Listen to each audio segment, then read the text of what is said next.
It's actually reassuring. So it's not so much that the medical school taught you what was wrong, as the evidence will change within 5 years. I think that's the best interpretation. But and medical schools are always a bit behind, so they're kind of teaching you what was the cutting edge 20 years ago. So I guess that's also part of it, that what you're learning in medical school, by the time you're learning it's already often outdated, because science has already moved on, and the medical schools are always struggling to catch up.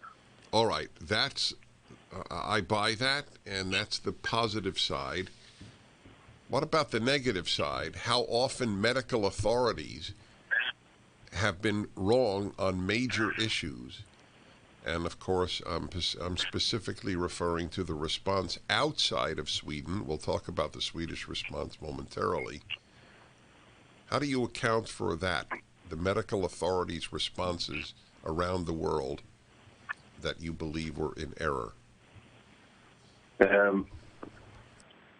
Well, I think that people get... I think there are a lot of reasons for this, and I think it's partly political, and when it comes to COVID, I think the politicians have been given a lot of say in what the truth is, and what's right and what's wrong, and for whatever reason, I mean, public health officials, they stand behind what the politicians say, because the politicians are their bosses.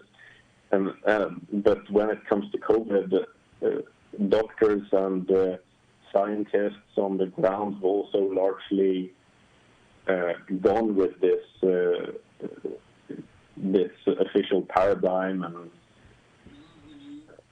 I can't say exactly why that is.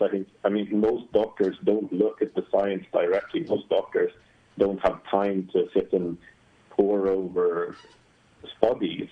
So at some point, you just have to decide who do you trust, and the easy solution is to trust what the authorities are telling you. And I think that's probably the main reason why most doctors have gone with the main paradigms when it comes to COVID. Yeah, because they follow the authorities. So my question is, why are medical authorities... Look, I mean, let's get specific here. Let's begin with lockdowns. Sweden did not lock down, for all intents and purposes, anywhere near like the rest of the world. So, was Sweden right or wrong? I think Sweden did the right thing personally. I think what happened was that Sweden followed what the WHO had decided beforehand was the correct way to handle